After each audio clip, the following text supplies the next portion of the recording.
अस्सलाम वालेकुम viewers, welcome back to my channel Shama's diary. कैसे हैं आप सब लोग? उम्मीद करती हूँ कि आप खैरियत से होंगे।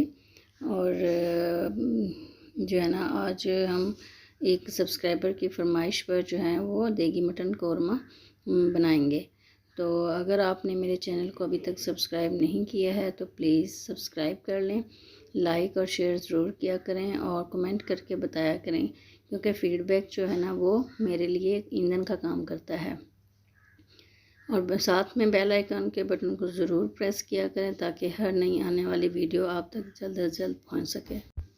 जी, तो रेसिपी शुरू करते हैं। मैंने लिया है हाफ़ केजी मटन, और जिसके लिए मुझे चाहिए हाफ़ टी स्पून हल्दी, 1 टेबलस्पून ज़ीरा, 1 टेबलस्पून लाल मिर्च पाउडर, 5 से 6 अदद लौंग, 6 से 7 अदद काली मिर्च, और दालचीनी जो है 3 से 4 टुकड़े, 5 से 6 अदद छोटी इलायची।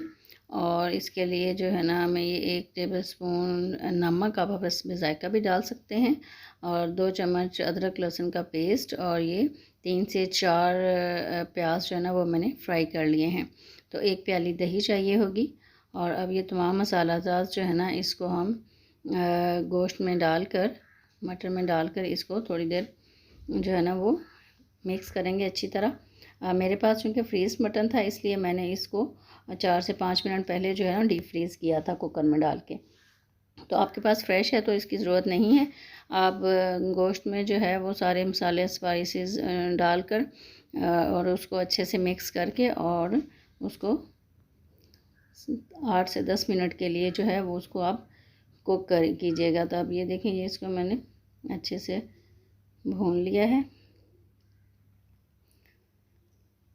अब इसको मैंने कुकर लगा दिया है। कुकर लगाने के बाद इसके हम 10 मिनट बाद जो है इसको हम देखेंगे। ये देखें, तो ये 10 मिनट हो गए हैं। इसमें देखें अब ये अपने ही जो गोश्त का पानी था और जो दही का पानी था उसी में ये कुक हुआ है।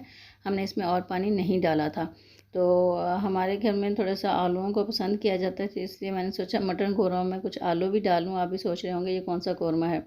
तो आलू मैंने वैसे ही डाले हैं, अच्छे लगते हैं बच्चों को इसलिए, तो ये ज़रूरी नहीं है और ऑप्शनल है, हमें अच्छे लगते हैं इसलिए मैंने मटन कौरमा में आलू डाल लिए। तो इनको इसमें ऑयल डाल के हम 2 चम्मच ऑयल डाल के अच्छे से भूनेंगे जब तक जो है वो मटन जो है ऑयल छोड़ ना दे। तो ये देखें, ऑयल छोड़ दिया। अब इसमें हम 5 से 6 गिलास पानी डाल के और इसको कुकर लगा देंगे। तो इसको अच्छे से मिक्स करके और फिर हम इसको कुकर लगा देंगे। तो ये ऊपर वेट रख दिया, कुकर हमने बंद कर दिया है। तो ये 10 मिनट तक इसको कुक होने देंगे। जी 10 मिनट हो चुके हैं और ये देखें कितना ज़बरदस्त जो है वो मटन कौरमा कुक हो चुका है। और अब हम इसके ऊपर कोरिएंडर लीव्स डाल देंगे। इसकी खुशबू जो है वो मज़ा दुबाला कर देती है। जी मटन कौरमा हमारा तैयार है। कैसा लगा मेरा देगी मटन कौरमा? और वीडियो अच्छी लगे तो लाइक तो बनता है, और काइंडली शेयर भी किया करें और कमेंट करके अपना फ़ीडबैक ज़रूर दिया करें, क्योंकि आपका फ़ीडबैक जो है वो हमारे लिए ईंधन का काम करता है। और वीडियो को सब्सक्राइब ज़रूर करें। मिलते हैं नेक्स्ट वीडियो में, तब तक के लिए अल्लाह हाफ़िज़।